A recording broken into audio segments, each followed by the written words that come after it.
Oke, kita mulai saja ya. Assalamualaikum warahmatullahi wabarakatuh. Waalaikumsalam warahmatullahi wabarakatuh. Pagi, Pak. Selamat pagi semuanya ya. Masih seger. Mudah-mudahan udah pada mandi ya, biar seger menerima kuliah sehari. Ya, ini hari ini pertemuan ketiga. Pertemuan sebelumnya kita sudah mencoba membahas tentang Undang-Undang Bangunan Gedung, yaitu Undang-Undang Nomor 28 Tahun 2002. Nah, sekarang kita coba tentang bangunan gedung juga, tapi lebih ke aplikatifnya ke peraturan daerah, yaitu di sini peraturan daerah Provinsi DKI Jakarta, ya, nomor 7 tahun 2010. Kita melihat ya isinya poin per poin. Sebenarnya tidak jauh berbeda, namanya tidak jauh berbeda dari undang-undang, karena memang ini pasti kan terjemahan dari undang-undang ya. Jadi setiap seperti yang saya jelaskan di awal, bahwa peraturan di bawahnya itu adalah menjelaskan peraturan di atasnya. Ya, jadi kalau di peraturan daerah nomor 7 tahun 2010 ini induknya itu Undang-Undang nomor 28 tahun 2002 yang sudah kita bahas di pertemuan kedua. Eh,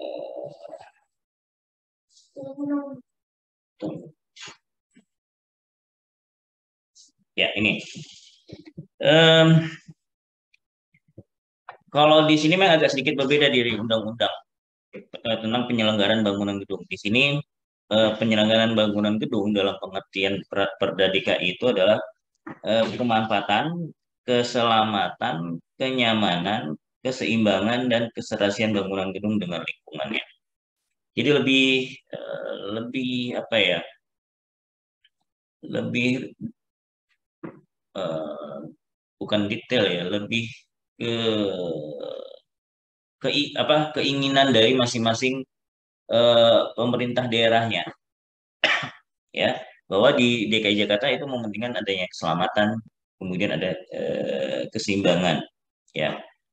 Kalau di Undang-Undang Nomor 8 mungkin agak sedikit beda, mulai dari lebih ke umum, ya, mulai dari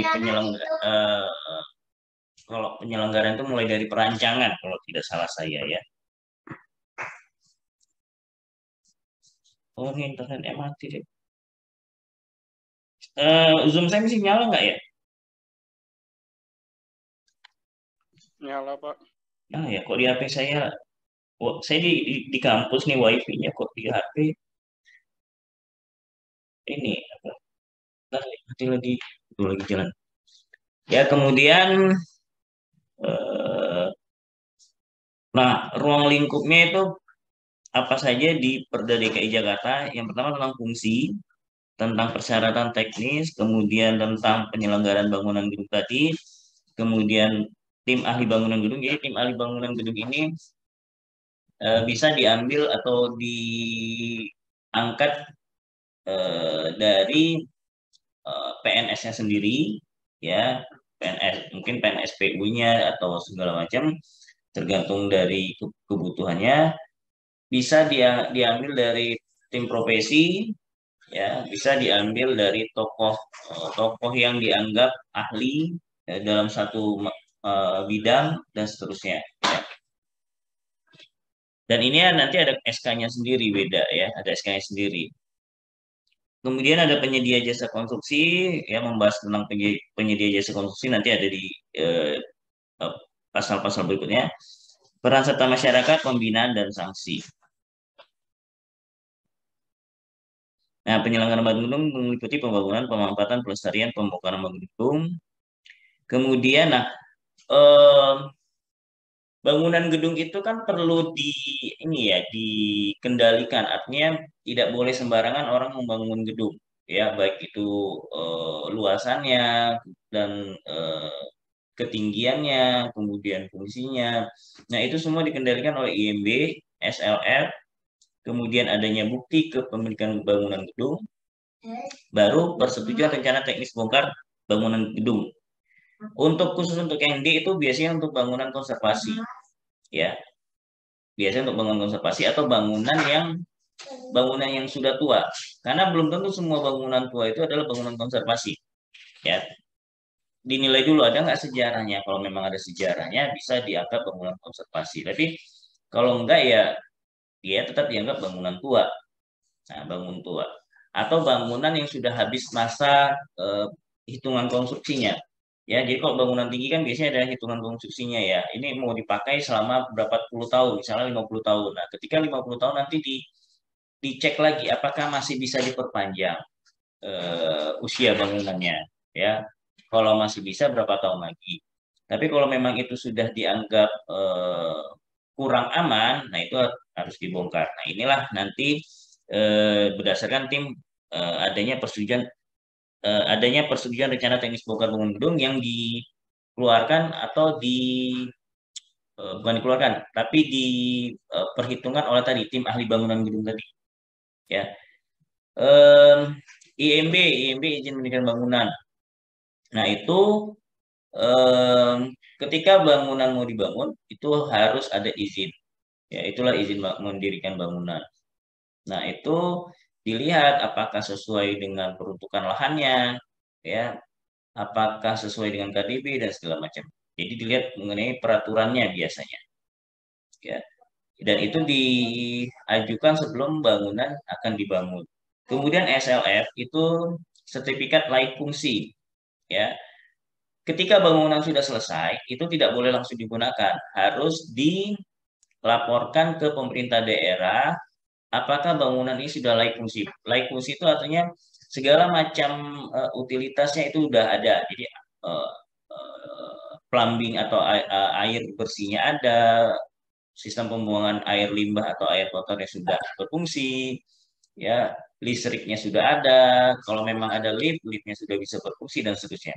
Sehingga ketika SLF-nya keluar itu memang bangunan sudah bisa difungsikan, ya, atau sudah bisa digunakan. Nah, bukti kepemilikan bangunan gedung itu dikeluarkan oleh pemerintah daerah setelah SLF-nya keluar, ya. Jadi bangunan gedung itu harus ada sertifikat pemilik bangunan. Pemilik bangunan gedungnya. Ayo, tuh.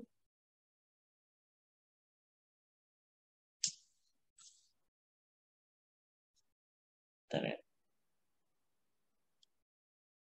Internetnya lagi ini nih. Nanti.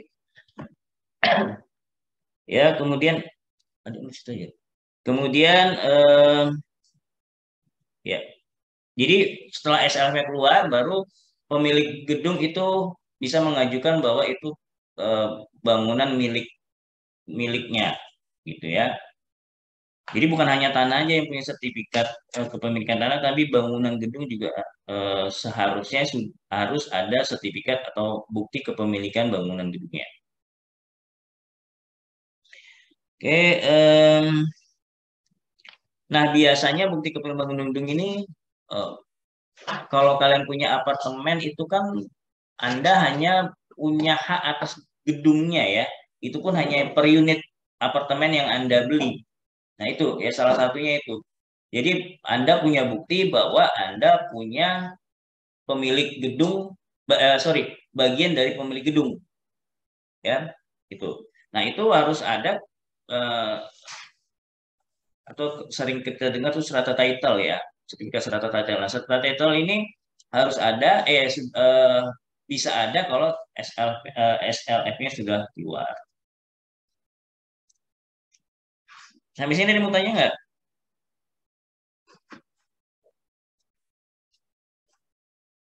Ada ya, saya lanjut. Fungsi bangunan gedung, nah kalau ini sama persis ya dengan undang-undang. Ya, adanya fungsi hunian, keagamaan, usaha, sosial dan budaya, dan khusus. Dan satu bangunan gedung dapat memiliki lebih dari satu fungsi, atau sering kita sebut mixed use building kalau bangunan tinggi ya.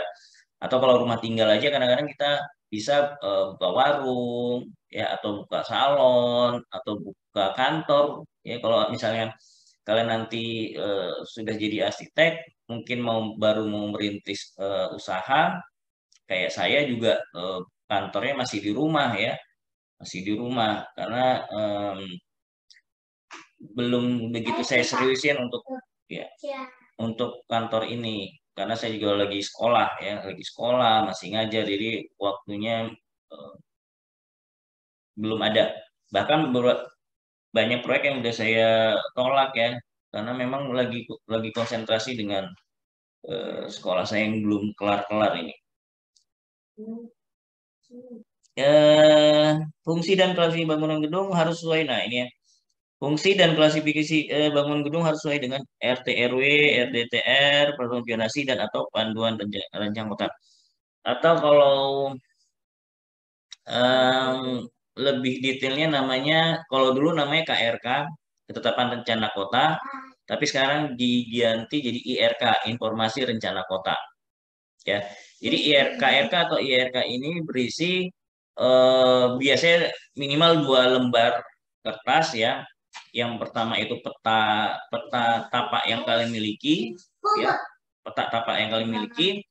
Kemudian di situ nanti di gambar peta itu ada garis GSB, ada lebar jalan, macam. Baru di lembar kedua itu nanti berisi data-data tentang peraturan-peraturan yang dikenai pada tapak yang kalian miliki ya. Misalnya tadi ini zonasinya untuk apa?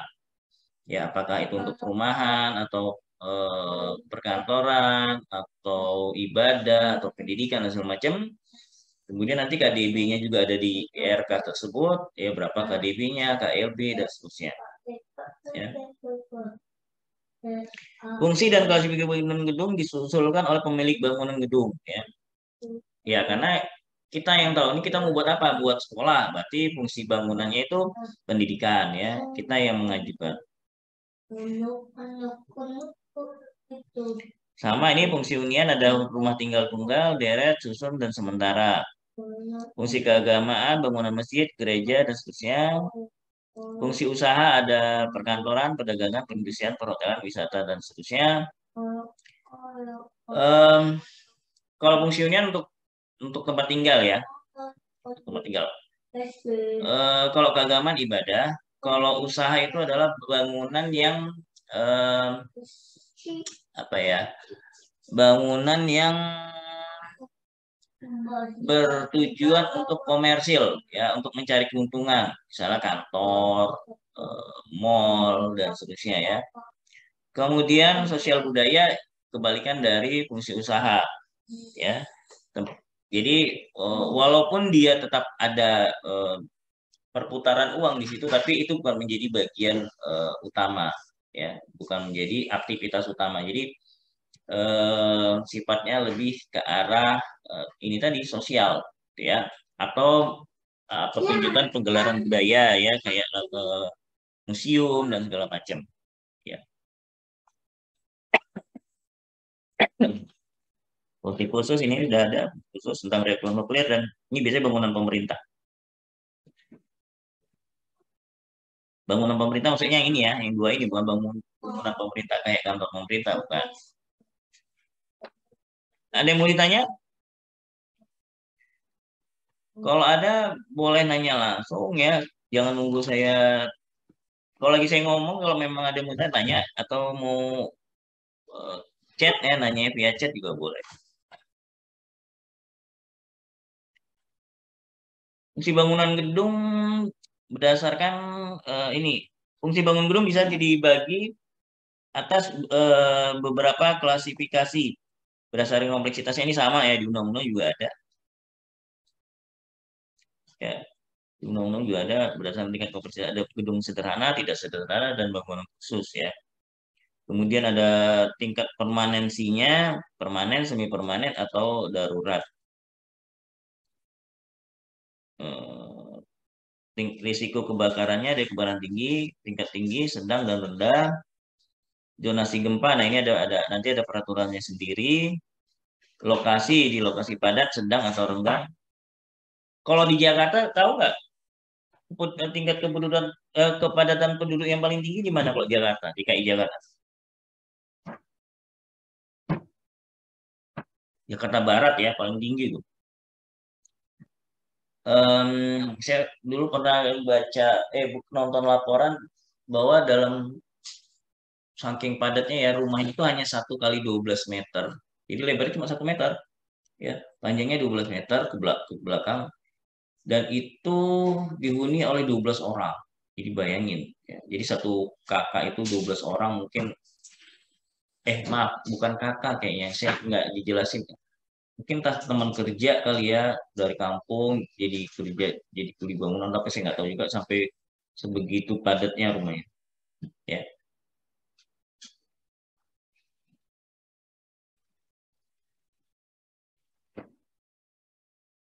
karena tingkat Jakarta memang sangat padat ya.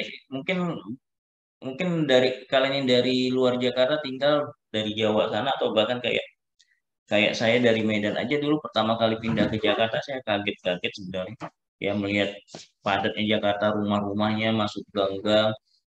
Karena kalau dulu saya dari kecil sampai tamat kuliah kan di Medan itu belum pernah ngerasain yang seperti itu ya.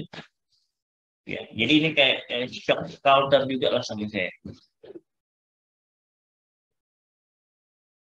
Sampai pertama kali ngekos itu di Jakarta ya itu masuk gang-gang tikus gitu ya dulu, masuk gang-gang tikus.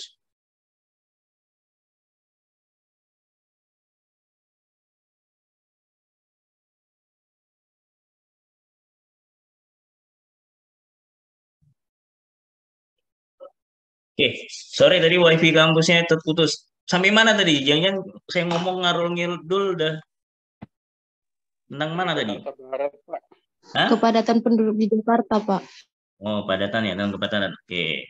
Eh, ke situ ya. Berarti ini langsung saya lompat aja ke sini. Kepemilikan ada milik negara, badan usaha, dan perorangan.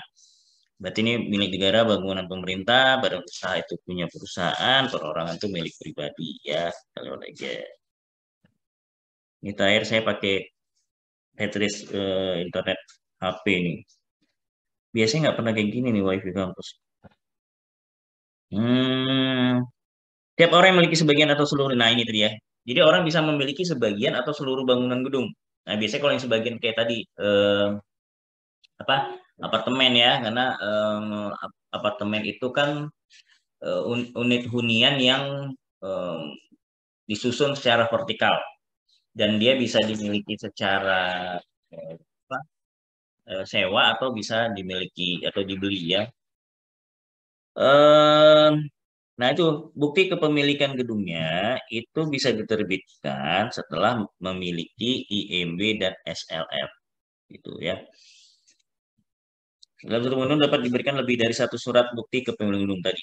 Ya, jadi bisa dalam satu surat dalam satu bangun gedung bisa dikeluarkan beberapa surat pemilikan gedung. Setiap orang yang akan setiap orang yang akan mendirikan berarti belum ya, masih mau mendirikan wajib memiliki IMB. Ya. Itu tapi sekarang kayaknya udah berubah ya. Eh, Namanya bukan IMB lagi, saya lupa izin apa ya? Izin bangun gedung atau apa lupa saya. Ya. Dan itu bisa eh, diajukan ketika bangunan dalam proses pembangunan. Nah, itu apa nih setting? Oh iya. Ya, jadi nah tapi itu kemarin sempat pro kontra tapi nggak tahu saya kelanjutannya bagaimana ya. Karena kalau bangun izin diajukan setelah bangunan diri kan khawatirnya kan ada aturan yang salah ya. Karena belum tentu semua orang paham ya. Misalnya eh, saya mau buat sekolah nih, ternyata tapak saya itu untuk fungsi ibadah, kan nggak bisa. Ya, jadi kalau sudah dibangun mau gimana lagi mau mengajukan izinnya. Nah, itu saya nggak tahu kelanjutannya bagaimana, apakah em, itu tetap dijalankan atau bagaimana ya. Karena memang kita lihat ya beberapa peraturan pemerintah sekarang ini kayaknya sistemnya kayak lempar umpan, pengen lihat reaksi masyarakat kadang-kadang ya. Jadi kadang-kadang peraturan tuh nggak tegas ya. Kadang-kadang bisa saya lupa dulu peraturan bahkan peraturan presiden aja bisa hari ini dikeluarkan, hari ini atau besoknya udah dicabut ya. Dulu saya lupa dulu peraturan apa itu. Ya. Ya. Ah iya, persetujuan bangunan gedung, benar. Ya, persetujuan bangunan gedung. Kemarin ada juga yang ngasih tahu saya mahasiswa kok lupa lagi kelas B. Ya, maaf ya ada faktor usia. Ya, persetujuan bangunan gedung PBG. Jadi IMB sekarang udah diganti PBG. Jadi banyak istilah-istilah yang diganti ya kayak kalau di arsitek tuh nanti kita belajar IPTB, izin pelaksana teknis bangunan. Nah, sekarang diganti lisensi arsitek. Ya, jadi udah diganti lagi. Banyak ya.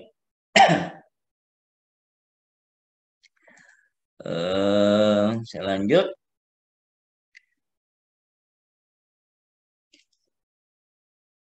Nah, ini udah jelas ya. Setiap orang yang akan bangun gedung fungsinya harus sesuai dengan peruntukan. Jadi ketika mau em, merancang, jadi bukan mau membangun ya, bahkan ketika mau merancang kita harus tahu ini ya tapaknya benar nggak sesuai dengan fungsi yang mau kita bangun. Ya, karena kita nggak boleh sembarangan bangun kalau fungsinya berbeda ya, berbeda gitu.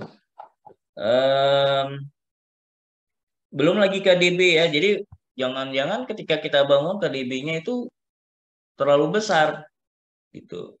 Ya, jadi sebelum merancang pun kita sudah harusnya ya. Bahkan ketika mau membeli tanah ya, mau membeli tanah, sebentar. Mau membeli tanah itu kalian harus tahu ya, harus minta informasinya dulu gitu. Nah, jadi gini, saya mau buat sekolah nih, ada duit nih, saya mau pengen buat sekolah ya. Ketika Anda mau cari lokasi, jangan hanya pilih lokasi yang berdasarkan oh ini strategis, oh ini lebih murah, jangan ya. Tapi kalian harus tahu benar nggak ini diperbolehkan untuk pendidikan sekolah. Jadi ketika mau beli tanahnya pun atau tapak pun kalian harus sudah punya itu. Nah, untungnya di Jakarta itu kita eh, apa ya, data itu sudah open, sudah terbuka ya, gitu. Open data, jadi data itu sudah terbuka. Kita bisa mengakses hanya dengan melalui internet. Beda kalau saya dulu ya. Saya dulu itu harus ke kantor kecamatan, tanya orang camat gitu ya. Dulu di kantor kecamatan untuk mau mengetahui KRK atau IRK tadi ya, informasi rencana kota itu ke kantor kecamatan, tapi sekarang bisa di webnya namanya Jakarta 1. Nanti bisa coba kalian akses ya. Searching aja di Google Jakarta 1 itu nanti keluar. Jadi ada peta Jakarta, tinggal diklik lahan yang ingin kalian beli atau sudah punya lah ya, misalnya sudah punya, diklik nanti keluar sudah tanya ini untuk apa tapaknya, KDB-nya berapa gitu ya, sehingga oh ini udah cocok nih, memang untuk sekolah ya udah silakan beli tuh ya, kalau memang mau dalam proses mau membeli. Kalau dulu enggak, kita harus nanya ke kantor kecamatan ya. Itu di Jakarta, saya nggak tahu di kota lain ya atau di provinsi lain. Di Jakarta sudah open data seperti itu. Dan itu gratis. Nah, ini kepadatan bangunan gedung itu diatur dalam KDB, KLB, KDH, dan KTP. Koefisien dasar bangunan, koefisien lantai bangunan, koefisien dasar hijau. Udah tahu ini ya, keempat koefisien ini? Ada yang belum tahu?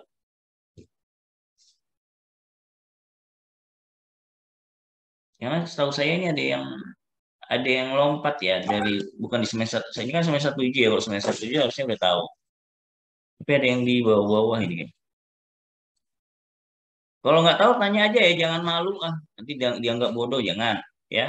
Kalau nggak tahu tanya, rugi kalian sudah bayar uang kuliah, tapi keluar dari mata kuliah satu mata kuliah nggak tahu apa-apa, rugi ya.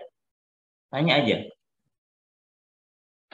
Namanya lagi belajar ya, lagi belajar. Nanti ketika kalian S2 atau bahkan S3 itu lomba nanya-nanya itu ya, karena memang kita pengen tahu ya, haus akan ilmu. Pak Mahara Ya, izin tanya. ya. Yang maksud dari koefisien tapak basement itu apa? Soalnya Mahara di kampus sana belum ada dijelasin tentang koefisien tapak basement. Basement. Ya, jadi sebenarnya KTB, koefisien tapak basement sama dengan dasar basement. Jadi dihitung luasan tapak basementnya per luas tapak lahan.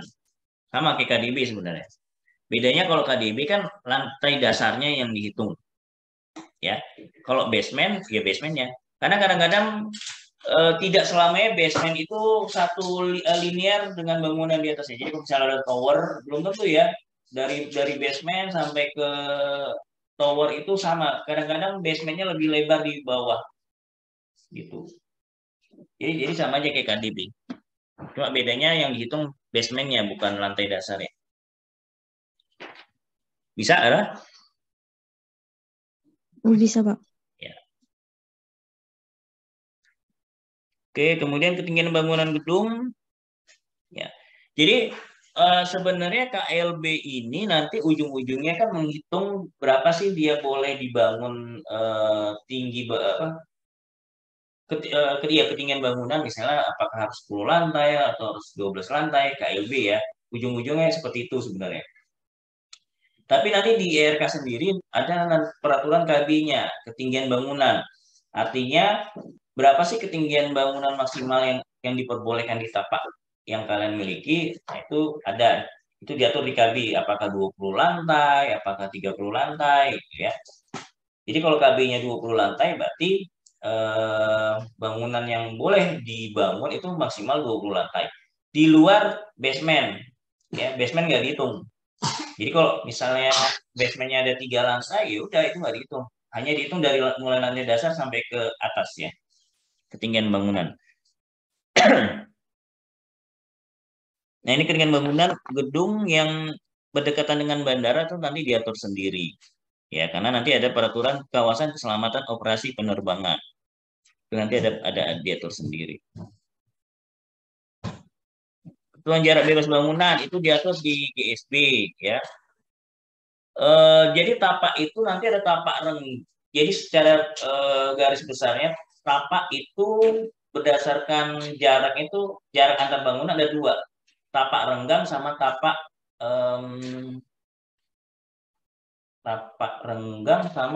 padat atau dempet saya lupa. Nanti ada di sini ya kalau nggak salah. Tapi saya jelaskan dulu. Jadi tapak renggang itu dia kanan kirinya harus ada jarak. Ya, kalau depan itu kan semua bangunan atau semua tapak kan ada ya jarak GSB ya. Tapi kalau kanan kiri itu tergantung. Kalau tapak kalian itu namanya nanti termasuk dalam kelompok tapak renggang, itu kanan kirinya harus ada jarak antar ya harus ada jarak antar bangunan kalian dengan batas tapak. Ya. Tapi kalau tapak padat atau dempet saya lupa, tapak padat kalau nggak salah. Itu boleh kanan kirinya nempel dengan tapak Anda. Jadi sehingga kalau kanan kiri tapak kalian juga nempel, ya berarti bangunannya dempet ya, atau istilahnya kopel ya, istilahnya kopel. Jadi kanan kirinya boleh dempet. Nah di DKI Jakarta, karena kota lain belum tentu ya, itu jarak bebas bangunan di belakang tapak juga ada aturannya, harus wajib ya, khusus di DKI Jakarta harus ada minimal 2 meter ya. Jadi mau kalian punya tapak di di kelompok renggang atau padat ya, itu tetap di belakangnya harus dikasih ruang terbuka 2 meter minimal ya, seperti itu ya. Ini ada jarak antar pengunjung, batas persil dan seterusnya, ini bisa dipahami lah ya. Nah, perencanaan bangunan gedung harus memperhatikan keadaan arsitektur bangunan, ini lebih ke arsitekturnya, karakteristik budaya lokal dan seterusnya. Nah, dulu ini kan peraturan di DKI Jakarta ya. Dulu waktu zaman gubernurnya Ahok itu sempat ada semacam anjuran bahwa setiap bangunan di DKI Jakarta harus ada unsur budaya Betawinya ya, entah itu nanti ornamen lisplangnya, entah itu nanti ornamen dindingnya, Bahkan, nah dulu sempat ondel-ondel ya di pintu masuknya itu ada ondel-ondel gitu ya. Itu dulu anjuran, tapi keburu Ahoknya lengser ya tidak sekarang tidak kayaknya tidak menjadi prioritas lagi ya. Nah, karena di Perda DKI Jakarta itu udah jelas kelihatannya ada peraturan yang mensyaratkan bahwa setiap bangunan di DKI Jakarta harus ada karakteristik budaya lokal, dalam hal ini Betawi ya. Jadi kalau bangunan yang baru dibangun itu biasanya dicek ada nggak unsur budaya lokalnya atau Betawinya. Tapi kalau bangunan yang sudah lama dibangun, nah itu tadi minimal ada ornamen batik Betawi, kan tahu ya batik Betawi yang kayak lupis-lupis itu, saya lupa namanya. Kemudian ya paling nggak ya ondel-ondel lagi, pintu masuknya itu ada ondel-ondel. Sebenarnya bagus juga ya. Jadi kayak arah yang dari luar daerah ketika main-main ke Jakarta kan, ke mallnya ada patung Betawi kan terasa aura, wah saya udah sampai Jakarta ini. Apalagi orang yang sekedar liburan, kalau tinggal oke lah udah biasa ya. Kalau orang yang liburan ketika masukin gedung di Jakarta kan terasa ondel-ondelnya ya. Terasa budaya Betawinya, atau terasa wah saya udah di Jakarta dengan adanya entah itu ondel-ondel, entah itu ornamen Betawinya atau apalah itu ya, etnik Betawinya gitu ya. Nah, itu sebenarnya baik juga. Kalau di Senen ya, Senen itu kan eh, salah satu tempat transit bus Transjakarta ya. Nah, itu kan halte dan segala macamnya kan ada batik Betawinya itu ya di towernya itu. Ya, jadi ketika orang orang luar daerah yang datang ke Jakarta udah merasakan suasana Jakartanya ya. Tapi kayak sekarang saya nggak tahu apakah dilanjutkan atau enggak itu. Eh, karena memang waktu itu juga masih sifatnya masih anjuran ya yang Betawi tadi. Walaupun sebenarnya udah ada peraturan ya, kalau ada peraturan kan harusnya ditetapkan ya. Harusnya wajib, harusnya. Udah ada perdanya kok. Gubernur dapat menetapkan penampilan bangunan gedung dengan karakteristik. Nah, ini tadi.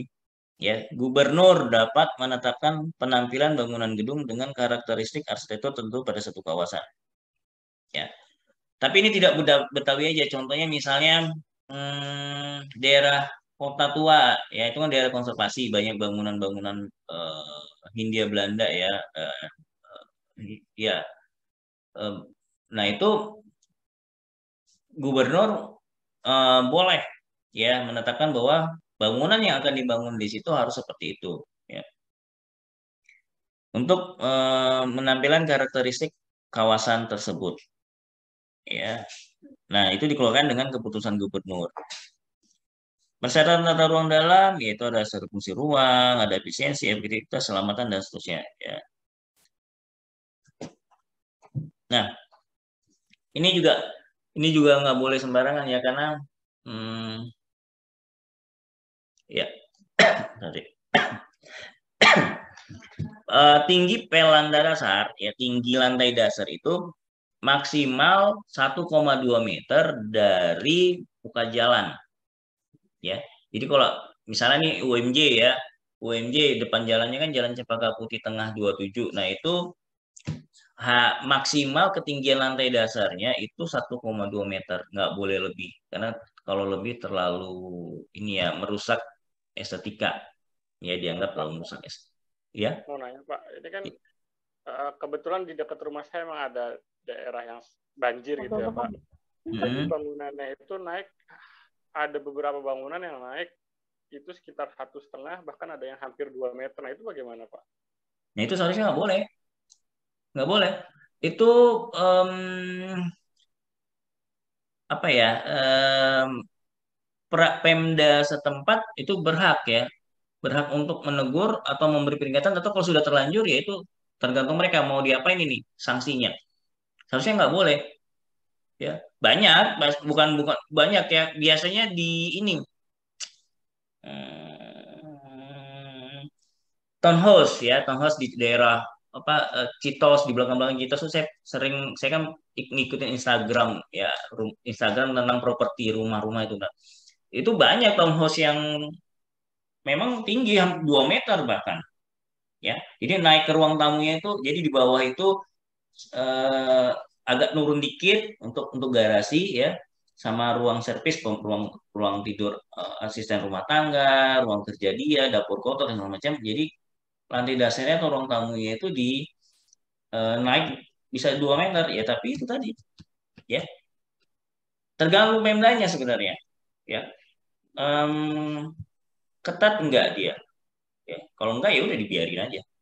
Banyak kok pelanggaran, bukan bukan ini aja ya, banyak pelanggaran bangunan di Jakarta ya. Nah, ya artinya berarti kalau walaupun itu emang daerah banjir tetap harus mengikuti, bukan Oh asal iya, gitu ya Pak? iya harus, harus. Karena jadi banjir itu kan sebenarnya bisa ditolong dengan sumur resapan ya, diantisipasi dengan pertama dengan sumur resapan, kedua dengan sistem drainasenya itu harusnya yang dibenerin. Jadi bukan bangunan yang ditinggi-tinggiin itu. Ya, ya sistem drainase, sumur resapan, sama ruang terbuka hijaunya disediain. Ya, karena di daerah rumah saya aja, dulu rumah saya kan itu dulu bekas kebun ya, bekas kebun. Kemudian dikapling-kaplingin sama orang Betawi yang ya biasa di Jakarta tuh orang Betawi yang punya tanah ya. Nanti kurang duit tinggal jual, dikapling-kaplingin. Nah, itu em, kaplingnya tidak begitu besar. Jakarta kan mahal ya, di Pasut Gang aja per meternya mau 5 juta ke atas. Nah, itu em, rata-rata tanah saya yang paling kecil 80 meter persegi, yang lain ada yang 100, ada yang 120 gitu ya. Tanah saya yang paling kecil 80. Nah, itu aja hanya saya yang punya halaman ya. Walaupun KDB-nya tidak sesuai. Terus terang saya melanggar KDB itu karena memang sanggupnya segitu tapi butuh tanahnya lumayan besar. Tapi paling nggak saya menyediakan, kalau nggak salah KDB-nya 60 tapi saya buat kalau nggak salah 80 ya. 80% kan melanggar ya. Ya, tapi karena digang dan mungkin pengawasannya tidak ketat ya memang ya dia dibiarin gitu ya. Nah, jadi jangan contoh saya ya, jangan contoh saya. Nah, itu aja hanya rumah saya yang punya halaman depan dan halaman dalam. Ya, jadi saya punya bisa nanam pohon mangga, kemudian ya nanam pohon-pohon inilah ya, pohon-pohon pagar-pageran gitu. Nah, sementara yang kapling lain 100% dibangun. Nggak ada halaman ya, nggak ada halaman sama sekali. Nah, itu kan yang itu yang bikin banjir sebenarnya. Nah, itu yang harus diantisipasi gitu ya. Jadi bukan mau dibikin 2 meter 3 meter pun kalau nggak ada pengairan ya kelelep. Kan banyak rumah yang sampai kelelep tinggal atapnya doang kan, ya itu ya. Jadi tetap itu peraturan harus apa, peraturan tetap harus diikutin ya, bukan karena gara-gara banjir.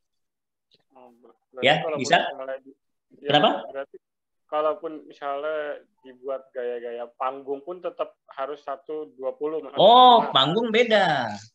kalau panggung Panggung beda. beda. Iya, panggung beda lagi. Ya. Nah, itu panggung itu kan asal panggung di bawahnya eh, bisa jadi resapan ya. Mungkin itu beda lagi itu. Ya, itu panggung beda.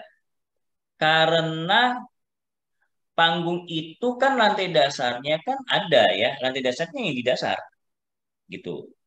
Ya. Kalau yang pel ini 1,2 meter itu kan ditimbun. Itu maksudnya. Oke, oke, oke. Mm-mm. Baik, Pak. Ya. Selama panggungnya itu dasarnya itu bukan bangunan ya, maaf, sorry, panggung ya, ya, ya, boleh sih di semen, ya, boleh semen. Jadi panggung, jadi yang dihitung lantai dasarnya yang dasar itu bukan rumah panggungnya ya, itu. Tapi biasanya pun panggung nggak segitu tinggi ya. Ada juga yang tinggi ya, panggung rumah-rumah panggung lama ya, ada juga sih yang tinggi.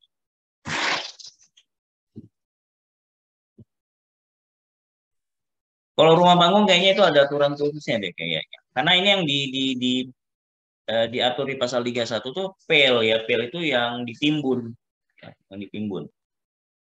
Oke, tinggi kalau tanah berkontur dihitung berdasarkan tinggi pel rata-rata pekarangan, ya. Jadi kalau berkontur nih ada yang naik, ada yang turun, nah itu dihitung rata-rata tinggi paling tinggi dan paling rendahnya. Tinggi tanah permukaan parsial melebihi 1,2 meter, maka tinggi maksimal lantai dasar ditembus. Nah ini ya. Jadi kalau kadang-kadang kan ada ya daerah bukit kayak di Bandung mungkin ya, di Bandung atau di Bengkulu itu tanahnya berbukit itu, ya. Tanahnya aja udah lebih dari 1,2 meter, ya. Maka tinggi maksimal lantai dasarnya ditetapkan sama dengan tinggi rata-rata muka tanah perkarangan aslinya, gitu. Jadi dihitungnya dari tanah aslinya, ya. Paham ya maksudnya ya? Jadi tanah aslinya itu dihitung titik nolnya. Jadi boleh lagi tambah 1,2 meter.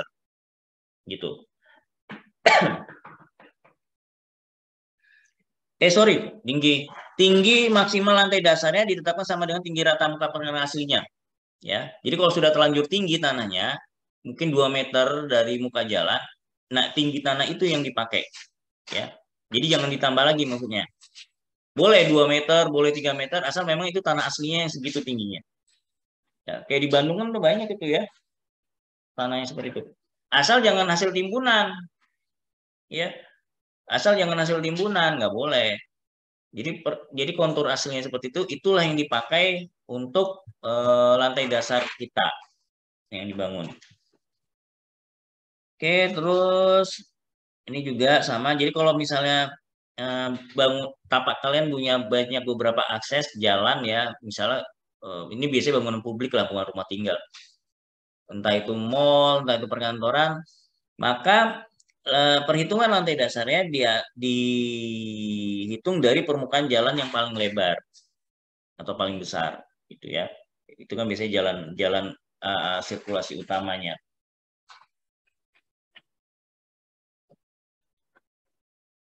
Tinggi lantai dasar perkarangan kecil bangun gedung yang berada di bawah titik ketinggian pel banjir dapat digunakan sebagai ruangan. Ya. Jadi kalau pel banjir itu nanti berapa? Itu nanti di pemerintah daerah ya tahunya. Ya, tahunya itu berapa titik banjirnya. Bagian bangunan gedung yang berada di bawah pel banjir tidak diperhitungkan sebagai lapisan bangunan, artinya tidak dihitung ketinggian. Jadi kalau ada bangunan misalnya 1 lantai itu di bawah pel banjir, jadi kalau bangunannya 3 lantai berarti itu hanya dihitung 2 lantai. Ya, itu kan nanti hubungannya dengan tadi peraturan pemerintah yang menetapkan ketinggian bangunan maksimal berapa. Misalnya 5, ternyata bangunan kita 6.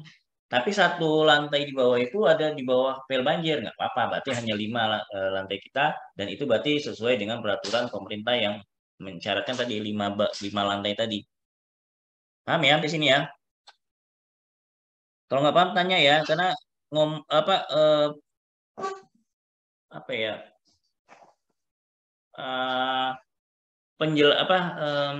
Peraturan pemerintah ini kadang-kadang apa ya? Penjelasannya bolak-balik gitu ya, bolak-balik. Jadi khawatirnya nanti ada yang salah persepsi. Kalau bingung tanya aja. Oke, pasal 34, ruang terbuka di antara GSD dan GSB dapat digunakan sebagai penghijauan, resapan air hujan, serta kepentingan umum. Misalnya kalau memang PLN mau bangun kabel tanam, atau PU mau buat sistem drainase bawah tanah, itu boleh. Mereka boleh buat di daerah GSB tadi. Ya makanya itu nggak boleh dibangun daerah GSB.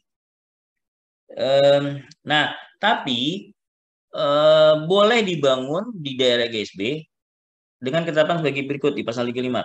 Bagian atau unsur bangunan gedung, ya, dicerna kata-katanya, bagian dari bangunan gedung diperkenankan dibangun di depan GSB dengan beberapa persyaratan. Pertama, bukan persyaratan, maksudnya dengan ketentuan sebagai berikut. Pertama, Detail atau unsur bangunan gedungnya akibat keragaman rancangan arsitektur dan tidak digunakan sebagai ruang kegiatan. Ya, misalnya itu area drop off, ya kan? Area drop off kan kadang-kadang ada atapnya, ada atap yang melayang nggak pakai kolom, ada atap yang pakai kolom, ya macam-macam. Nah itu boleh, ya karena hanya menaik turunkan penumpang, tidak ada kegiatan khusus, bukan ruang kerja, itu bukan toilet, itu bukan ruang ibadah, ya. Jadi hanya orang naik turun aja biar nggak kehujanan. Itu boleh area drop off dibangun bangunan. Jadi boleh ada atap, boleh ada tiang, tapi jangan di tembok lah, tembok nggak penting juga ya. Kemudian detail atau unsur bangunan gedung akibat dari rencana perhitungan struktur, ya. Misalnya kadang-kadang kan ada kolom yang tidak tegak lurus ya, tapi miring ya, miring. Mungkin pakai gaya kontemporer, gaya dekonstruksi segala macam yang kolomnya miring sampai kolomnya itu keluar dari GSB. Itu boleh ya. Selama itu memang struktur kolom struktur ya, kolom struktur boleh. Unsur bangunan gedung yang diperlukan sebagai sarana sirkulasi, contohnya kayak koridor ya. Kadang-kadang koridor ada atapnya atau air arcade ya, ada tiang-tiangnya gitu ya. Sehingga ada kayak bagian kayak bangunan lah ya. Karena ada tiang, ada atap.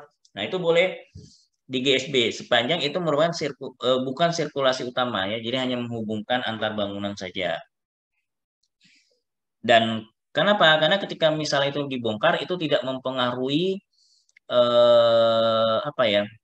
Tidak mempengaruhi atau tidak mengurangi fungsi dari bangunannya. Gitu. Itu maksudnya ya. Nah, ini tadi ya, pada cara membangun renggang, sisi bangunan gedung yang didirikan harus memiliki jarak bebas yang tidak dibangun pada kedua sisi samping kiri dan kanan serta bagian belakang. Ya. Oh, ini tadi rapat ya, membangun rapat. Bangun rapat, bidang dinding terluar tidak boleh melampaui batas perkarangan, dan seterusnya. Pada cara membangun rapat tidak berlaku ketentuan jarak bebas. Jadi tidak berlaku, berarti boleh rapat, boleh dempet. Kecuali jarak bebas bagian belakang. Jadi tetap di bagian belakang itu harus ada jarak bebasnya. Kalau di Jakarta minimal 2 meter. Ya, jadi tergantung nanti dari tapaknya. Ada yang mungkin lebih bahkan. Ya. Bangunan gedung hunian tempat tinggal minimal memiliki ruang private, ya kayak ruang tidur, ruang bersama kayak ruang TV atau ruang makan, serta ruang pelayanan atau ruang servis kayak dapur, toilet dan seterusnya. Oke, bangunan fungsional tempat tinggal boleh ditambah ruang penunjang ya. Ruang-ruang ke atap. Ya, jadi atapnya itu bisa dipakai sebagai ruangan di bawah atap. Ya, asal tidak menyimpang dari fungsi bangunan gedung. Jadi kalau tadi bangunan gedungnya untuk rumah tinggal ya bangunan yang di bawah atap itu ya memang untuk tempat tinggal, entah itu tempat tidur, entah itu ruang kerja, boleh. Ruang kerja ya, bukan kantor, tidak. Ruang-ruang kata pada bangunan fungsional rumah tinggal harus mempunyai penghawaan dan pencahayaan alami. Jadi harus ada pencahayaan dan penghawaan alami. Jadi kalau harus ada jendela dan jendela itu boleh harus bisa dibuka. Ruang-ruang atap dilarang digunakan sebagai dapur karena bahaya ya, rentan terhadap kebakaran. Oke, sampai sini ada yang mau tanya? Lanjut ya. Setiap penggunaan ruang atap yang luasnya tidak lebih dari 50% dari luas lantai di bawahnya tidak dianggap sebagai penambahan lantai bangunan. Jadi misalnya lantai 2 nih, luasnya 100 meter persegi. Ya. Nah, di atas lantai 2 itu ada ruang atap tadi. Ada ruang atap tadi. Nah, itu kalau misalnya hanya 40 meter persegi, berarti kan nggak sampai setengahnya. Itu tidak dianggap luas lantai. Tapi kalau lebih, misalnya 60 meter persegi, ya lebih dari 50% berarti ya, maka luas lantai rongga atap itu dihitung, ya dihitung sebagai luas bangunan. Nah ini kan nanti mempengaruhi KDB dan KLB, gitu ya. Penambahan luas lantai atau jumlah lantai diperkenankan asal asal masih memenuhi batasan KDB dan atau KLB. Ya, mana tahu suatu waktu wah saya perlu nambah ruang tidur, boleh nambah ruang tidur asal KDB-nya tetap dipenuhi.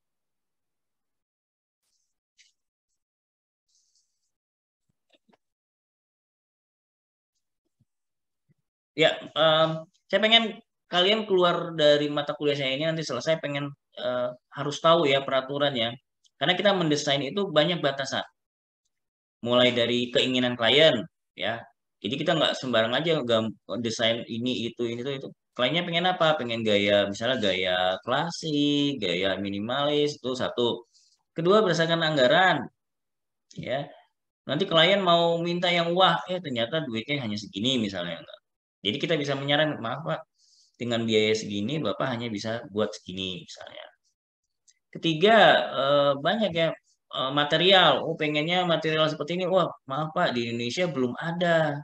Di Jakarta misalnya belum ada. Kita harus ngambil misalnya batu bata merah Bali gitu ya. Ya harus ngambil di Bali. Mau nggak Bapak dengan tambahan biaya sini-sini gitu. Jadi banyak batasan.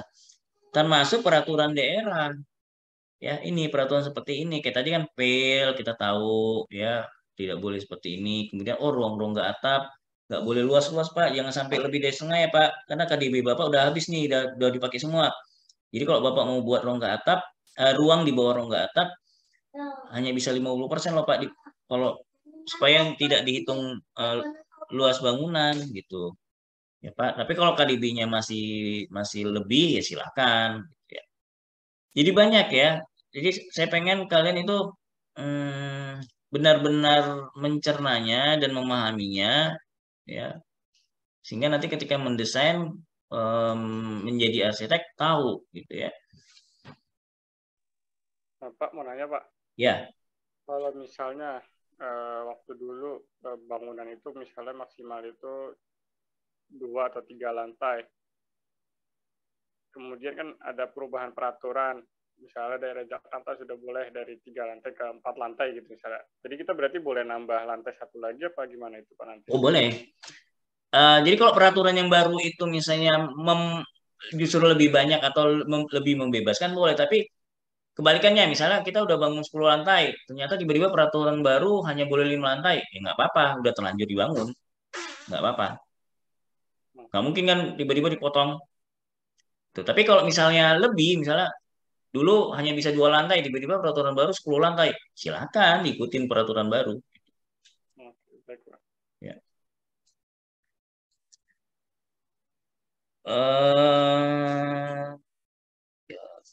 Nah, asal misalnya gini tadi ya, kebalikannya tadi. Sudah terlanjur 10 lantai, tiba-tiba 2 lantai. Itu tetap diperbolehkan asal IMB-nya ada.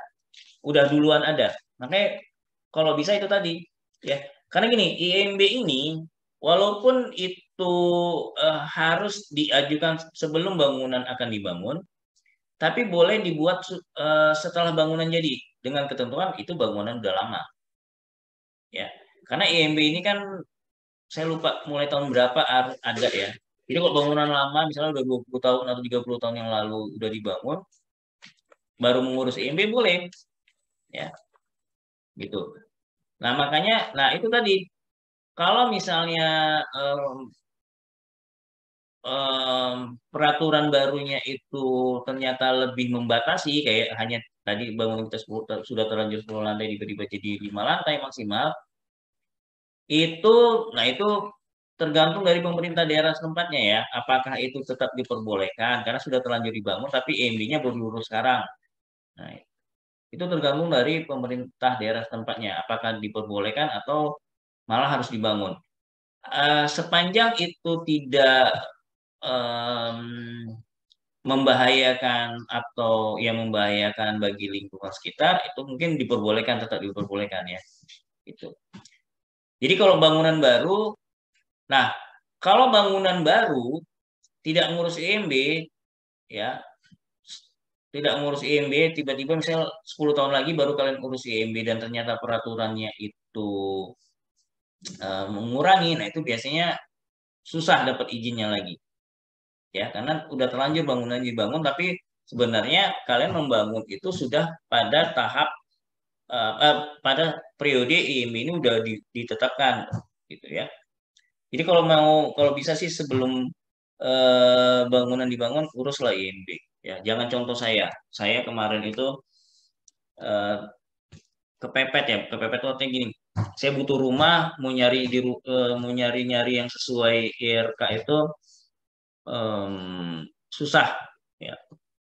Dan dana saya terbatas ya. Saya butuh tanah segini, butuh bangunan segini, ternyata hanya mampu beli tanah segini. Ya.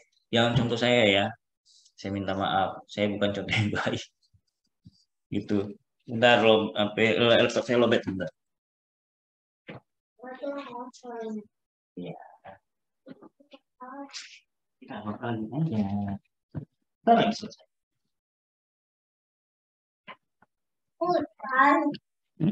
Kita lagi selesai. Tadi ya Pak, jangan ya Pak.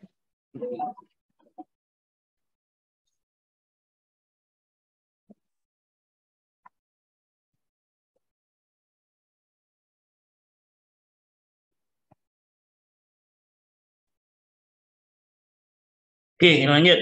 Ada lagi mau tanya? Pak, ya. Izin. Jadi kan Pak, di setiap daerah itu kan peraturannya berbeda-beda kan nih Pak, tentang kontur tanah gitu juga. Apalagi daerah Aceh Tengah itu dataran tinggi di pebukitan kan Pak. Itu lebih mudah bangun rumah itu di daerah berkontur atau yang konturnya itu biasa aja Pak? Udah itu ya. Ya. Kalau tanya mudah nggak mudah itu relatif ya. Tapi kalau berdasarkan kebiasaan, ya pasti lebih mudah ya kontur rata. Ya, jadi kontur rata. Karena kalau berkontur itu tantangannya juga besar ya. Tidak semua mungkin arsitek punya keahlian untuk mendesain di tanah berkontur karena besar tantangannya. Dia harus memikirkan apa ya drainasenya. Kalau berkontur harus kemana nih airnya nanti mengalir sampai ke luar tapak. Jangan-jangan nanti kalian mendesain tiba-tiba daerah cekungan di situ jadi banjir di tapak kalian. Jadi banyak tantangannya lah kalau berkontur. Kedua, strukturnya lebih besar di tanah berkontur ya, lebih besar. Jadi biayanya juga lebih besar tanah berkontur. Karena pondasi itu harus rata, satu linear ya. Jadi nggak boleh ada pondasi satu gini gitu ya. Nah itu jadi biasanya dicari yang paling dalam gitu. Jadi kadang-kadang berlebihan pondasinya, strukturnya banyak makan bahan lah. Jadi kalau ditanya lebih susah mana ya pasti yang berkontur. Cuma kalau arsiteknya pinter itu bangunannya pasti bagus. Ya. Punya nilai estetika yang lebih tanah berkontur. Kalau kalian bisa mendesainnya dengan baik. Karena kalau tanah rata ya gitu-gitu aja biasa ya. Nggak ada tantangannya lah gitu. Jadi tergantung mau mencari tantangan atau mencari mudahnya aja. Kalau yang mudahnya ya tanah rata aja. Ya. Sudah terjawab Ara atau mau ada yang belum ini? Sudah Pak. Ya. Nah makanya tanah-tanah di daerah berkontur itu murah. Ya, murah tanah-tanah berkontur.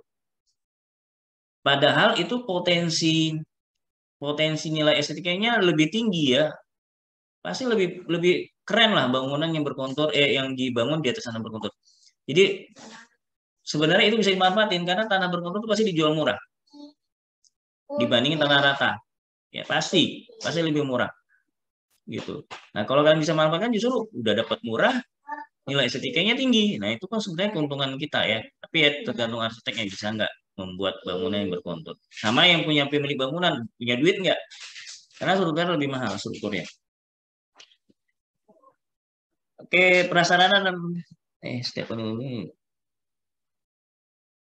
pemilik bangunan gedung wajib menyediakan sarana parkir. Tidak boleh mengurangi koefisien. Ya, jadi nah ini sebenarnya pasal 42 ini ya bertentangan dengan Pergub yang baru tahun 2022. Oh, yang kemarin ya? Bukan Pranata, sorry, pengantar konteks perkotaan yang wajib kemarin ikut seminar ya. Nah, jadi ruang terbuka hijau dulu ya sebelum berlaku tahun ini, itu ruang terbuka hijau hanya dihitung berdasarkan ruang terbuka yang lahannya itu dari tanah. Itu ya, lahannya hanya dari tanah. Dan kalaupun di bawahnya ada basement, minimal 3 meter jarak antar muka tanah dengan basement yang teratas, paling atas itu 3 meter baru bisa dihitung tuh ruang terbuka hijau. Dulu, ini peraturan baru, maka ini juga kurang pas ini. Nah, yang sekarang ruang terbuka hijau itu selama dia ada tanah, selama dia ada pohon, tanaman, itu dihitung. Cuma memang koefisiennya tidak, rasio tidak satu dihitung. Ada yang nanti pengalinya hanya 0,7, hanya 0,2. Artinya gini, kalau ruang terbuka hijaunya itu misalnya 10 meter persegi tapi di bawahnya beton, itu mungkin bukan 20 meter persegi. Tergantung rasionya berapa, koefisiennya berapa. Kalau 0,5 berarti hanya dihitung 10 meter persegi. Itu ruang terbuka hijau. Ya. Kemarin yang pengantar konteks perkotaan, ada yang ikut nggak dari kelas ini? Ada, Pak. Nah, saya kemarin tidak sampai selesai. Dibagi nggak materinya? Enggak sih, Pak. Nggak dibagi ya? Enggak, karena saya kayaknya 1 jam terakhir kayak saya nggak ngikutin karena harus keluar. Nggak dibagi ya? Itu saya mau tanyakan juga, itu sayang banget ya. Karena itu bagus banget. Ini ya. Dari pihak itunya sih nyuruh dibagi ya Pak, dari pihak pematerinya. Oh, pematerinya. Oh iya, saya dengar itu nanti dibagi ya gitu ya, yang perempuan ya. Cuman dari panitianya mungkin yang nggak belum membagikan. Oh, mungkin nanti dibagi lewat email ya. Kemarin kan daftar ada ngasih email ya. Iya, Pak. Mudah-mudahan sih dibagi email karena bagus banget itu ininya, materinya. Aplikatif ya. Saya mau banget itu, cuma nggak tahu apakah dibagi atau enggak ya. Mudah-mudahan nanti dibagi lah. Nah, itu peraturan yang baru gitu. Sepanjang ada ruang terbuka, bahkan rooftop aja dihitung sebagai ruang terbuka hijau. Kalau dulu enggak. Rooftop itu kan di atas bangunan ya. Enggak, dan itu kan nggak ada tanah langsung ke tanah kan, hanya tanah di atas atap aja gitu ya. Bukan tanah yang betul di atas sana. Itu dulu nggak dianggap ruang terbuka hijau. Nah, kemarin saya juga baru tahu dengan ada peraturan baru itu dihitung walaupun koefisiennya bukan 1 tapi 0,5 kah atau jadi tergantung ya, tergantung. Bagus sekali tuh kemarin, bagi yang ikut beruntung kalian ya. Cuma materinya ini itu saya nggak dibagi. Saya hanya bisa kemarin menarik kemarin, cuman ada beberapa hal yang kita belum mengerti juga sih Pak, istilah-istilah tertentu gitu loh Pak. Ya, jangan kamu, saya juga ada yang nggak ngerti karena itu istilah baru kayak IBHI, indeks biru hijau Indonesia, ya kan? Iya Pak. Ya, IBHI, indeks biru hijau Indonesia. Nah, itu baru itu. Jadi banyak istilah baru emang di itu. Makanya saya sangat antusias, cuma sayang sekali saya nggak bisa ngikutin sampai selesai ya. Mudah-mudahan di-share di email. Sehingga saya juga bisa men-share kalian, mungkin bisa menjelaskan juga. Nanti lah ya. Setiap perencanaan ruang bawah tanah. Jadi ini ada beberapa yang mungkin udah nggak berlaku lagi ya di pasal-pasal ini kayaknya. Ya, karena di sini wajib ya, KDH itu wajib di tanah gitu. Nah, prasarana dan sarana bangun gedung yang tidak diperhitungkan dalam kepadatan bangunan apabila luas prasarana dan sarananya kurang dari 20% dari luas lantai bangunan keseluruhan. Ya, jadi kayak prasarana dan sarana itu kan kayak toilet. Ya, ini untuk bangunan publik biasanya ya. Toilet, ruang sholat atau masjid atau musola, ya. Apalagi ya, ruang utilitas itu selama luasnya di jumlah itu tidak lebih dari 20% dari luas lantai bangunan secara keseluruhan, itu dia tidak dihitung sebagai luas lantai. Ya, paham ya itu ya. Jadi berarti tidak dihitung sebagai KDB dan segala macam. Tapi kalau lebih dari 20% ya dihitung bangunan sebagai bangunan. Ruang bawah tanah atau basement tidak boleh melampaui KTB. Ya samalah. Ya. KTB, KDB sama. Nah, setiap bangunan gedung untuk kepentingan umum harus ada musola. Ya. Jadi jangan lupa kalau nanti misalnya buat tugas perancangan atau tugas akhir harus ada musola karena memang itu udah menjadi kewajiban ya di DKI Jakarta ya karena memang penduduknya ya mungkin mayoritas Islam ya nggak tahu kalau misalnya peraturannya nanti di daerah NTT di daerah Bali kita nggak tahu ya ini kan pada DKI Jakarta ya, ini mengenai penempatan musolanya ruang prasarana di atas lantai atap tapi ini maksudnya yang tadi ini ya maaf ini yang oh ya ini udah diteskan kepada iya oke sudah paham lah. Saya bangun gedung untuk penyewa harus menyediakan ini tadi kemudian ruang prasarana dan sarana atap dapat dibangun.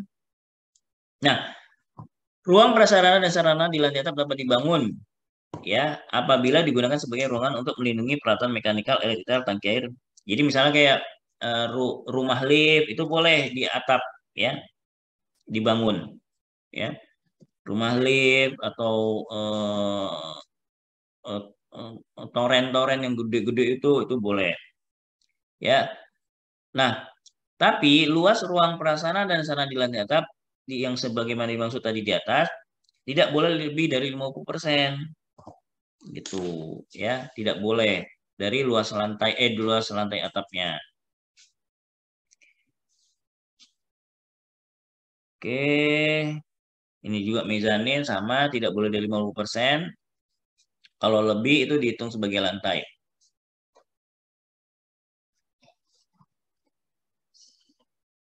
Si bangunan gedung harus memenuhi persyaratan keselamatan dan seterusnya.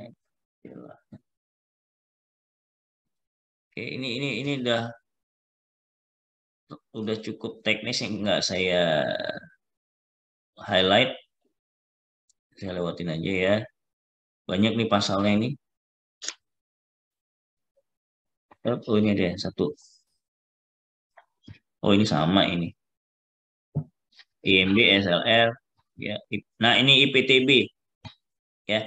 Pelayanan dalam penyelenggaraan bangun gedung itu meliputi salah satu ada pelayanan IPTB. IPTB itu izin pelaksana teknis bangunan. Nanti ada materinya sendiri. Saya jelaskan di pertemuan berikutnya. Cuma saya jelaskan secara sekilas. Jadi IPTB ini kayak, jadi gini, saya jelaskan secara umum aja ya. Ketika kalian tamat dari sini kan saya sudah jelaskan atau belum saya lupa bahwa kalian itu hanya sebagai sarjana arsitektur. Anda belum boleh berpraktek sebagai arsitek. Kalau mau berpraktek sebagai arsitek, Anda harus ikut arsitek yang sudah menjadi arsitek profesional oleh IAI. Ya, jadi mungkin Anda sebagai stafnya atau rekan kerja juga boleh. Yang penting ada pendampingnya, jadi nggak boleh Anda sendiri. Ya, Anda harus kalau menjadi arsitek, Anda harus jadi anggota IAI, kemudian harus ikut sekolah lagi namanya pendidikan profesi arsitek atau PPR. Ya. Jadi sama kayak dokter. Dokter itu tamat dari FK Fakultas Kedokteran itu sebagai sarjana kedokteran. Nah, mereka kan habis itu tamat jadi gelarnya S.Ked sarjana kedokteran. Nah, mereka itu harus magang atau koas namanya ya di rumah sakit selama 2 tahun. Nah, dari situ baru nanti tamat di wisuda lagi. Jadi S.Ked itu di wisuda. Nah, tamat dari koas di wisuda lagi dan disitulah mereka berhak dapat gelar dokter. Tapi biasanya orang yang dapat gelar dokter, S.Ked-nya itu nggak mau dipakai lagi. Ya, tapi ada yang tetap yang pakai. Jadi dokter, misalnya dokter Dedi, S.Ked. Ya terserah mau pakai enggak. Tapi biasanya kalau udah jadi dokter, S.Ked-nya udah dihilangin, udah terlalu panjang, nggak penting banget gitu ya. Nah, kita gitu juga ya, tamat dari sarjana prodi arsitektur ya, nanti tamat harus ikut PPA dan gelarnya nanti tamat dari situ juga sama di wisuda lagi 2 kali dan gelarnya menjadi arsitek AR. Jadi kalau dokter DR di depan, kita nanti AR di depan. Ya, A besar, R kecil, titik gitu. Nah, itu gelar baru kita. Nah, tapi nah kalau udah jadi arsitek itu namanya arsitek profesional ya, sama kayak dokter profesional DR. Tapi kan sudah boleh merancang, tapi ketika mau mengajukan IMB, kalian harus punya satu lagi namanya lisensi arsitek. Dulu namanya ini tadi IPTB, sama kayak dokter. Udah jadi dokter boleh berpraktek, tapi harus punya izin praktek, ya kan? Kalau nggak punya izin praktek, paling dia bisa kerja di rumah sakit. Boleh, kalau hanya kerja di rumah sakit, silahkan, monggo, gitu ya. Tapi kalau mau buka praktek sendiri, itu punya izin praktek. Sama, kita juga. Nah, dulu namanya IPTB. Nah, sekarang jadi lisensi arsitek.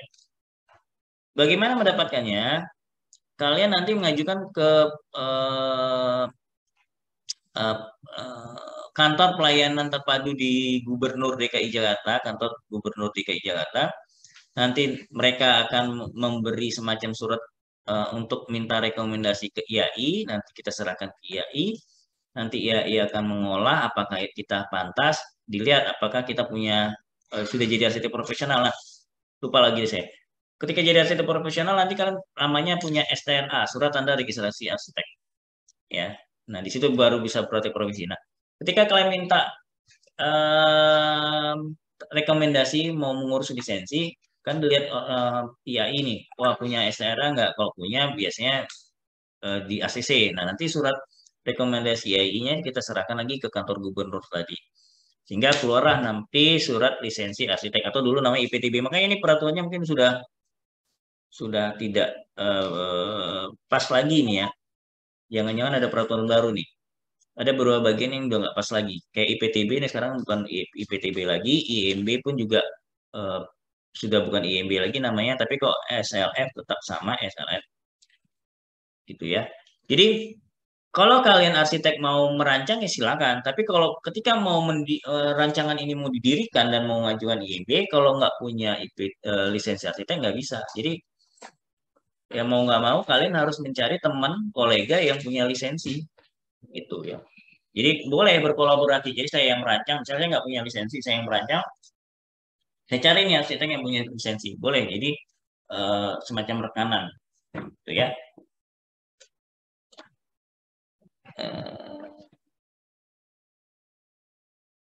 Oke, itu. Sampai sini paham nggak? IMB, SLR, IPTB, ada yang mau tanya nggak?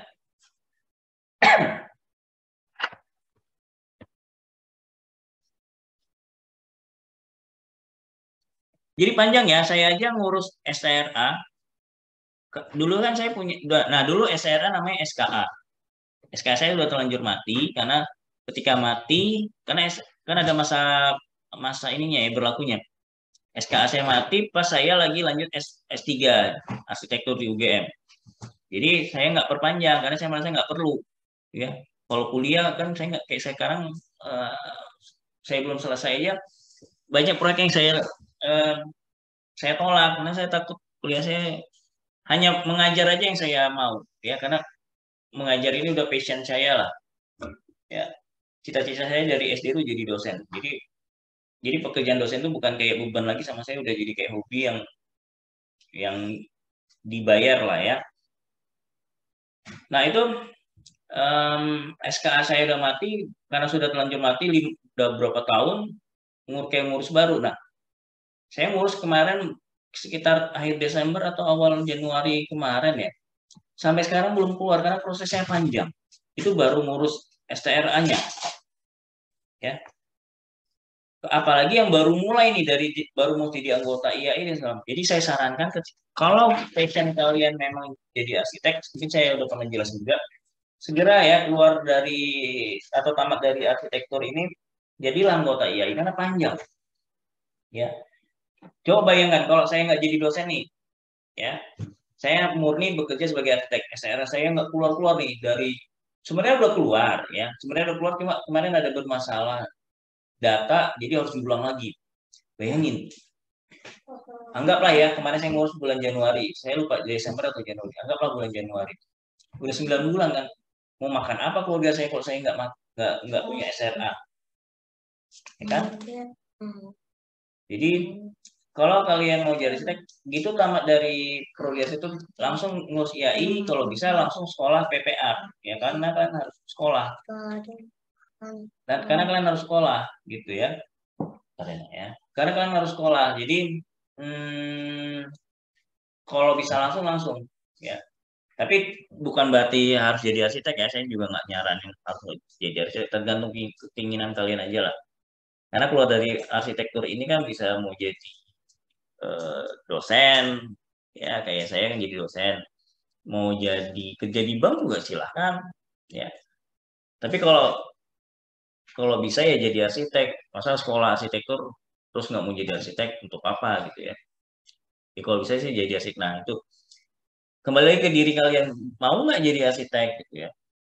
Tanya diri kalian dari sekarang lah sebelum tamat. Apa sih enaknya dunia arsitektur itu ya.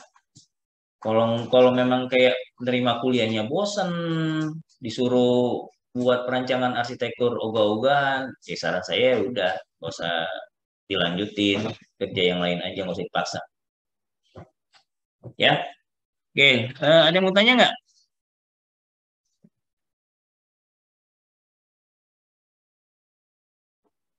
Sebenarnya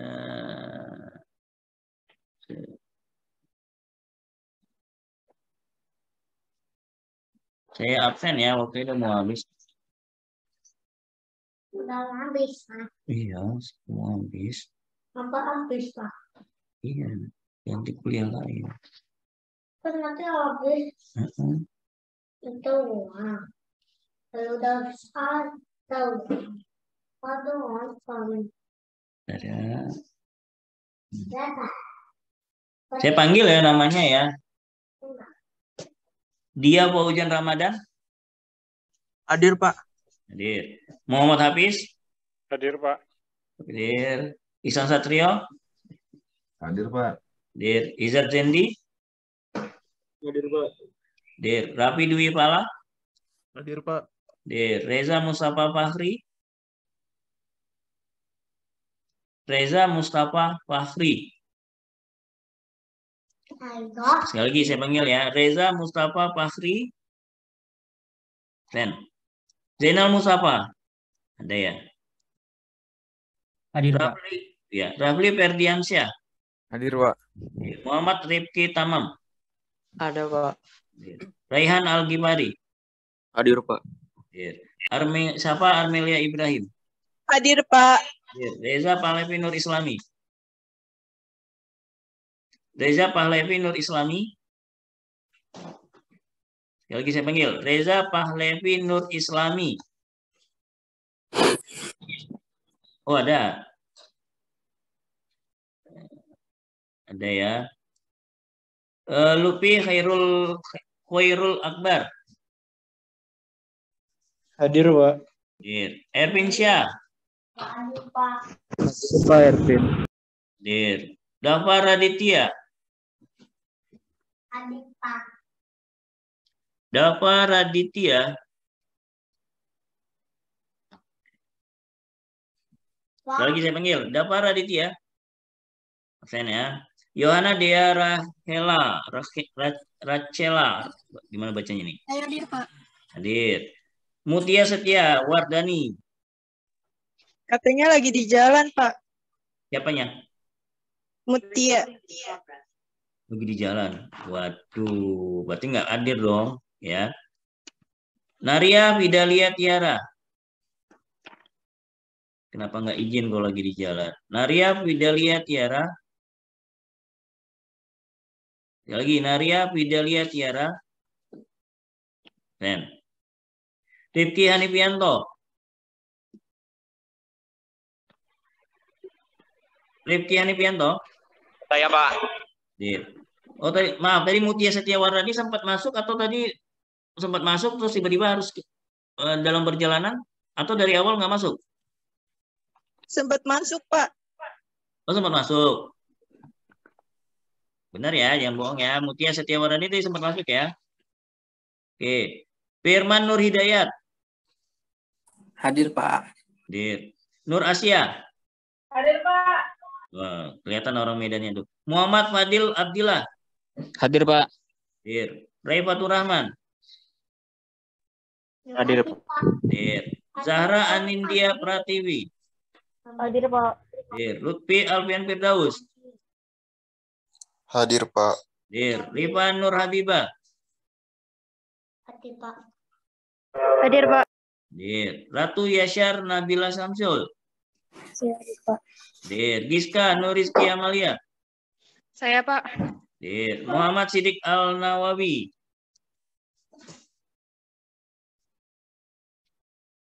Muhammad Sidik Al Nawawi. Sekali lagi saya panggil ya. Sidik Al Nawawi. Sen. Latifah Azhara. Dir. Muhammad Taqiyuddin Imami. Dir. Nanti kalau misalnya nggak ada yang saya panggil nggak jawab, tapi kalau memang kayak tadi kayak Mutia tadi hadir sempat hadir, kasih tahu saya ya. Nazlita Bungawali. Hadir, Pak. Hadir. Mahara Rezeki. Oke, hadir. Hadir, Pak. Oke, saya ulang ya yang nggak hadir. Reza Mustafa Fakhri.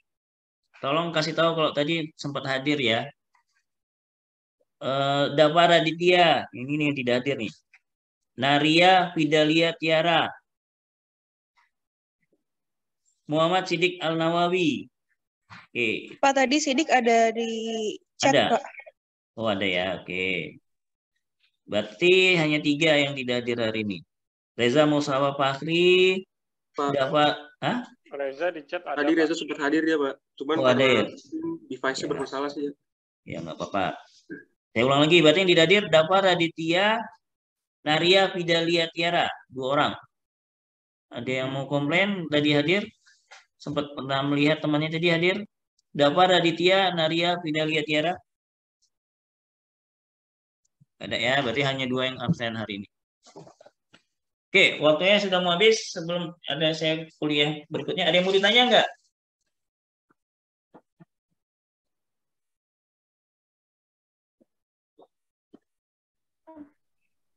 Kalau tidak ada,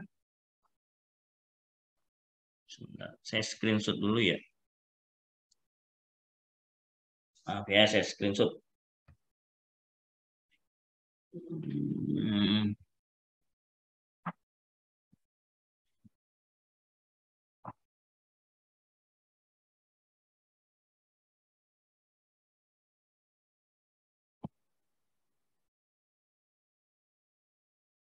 Kalau tidak ada, kita selesai sampai sini ya, sampai di sini.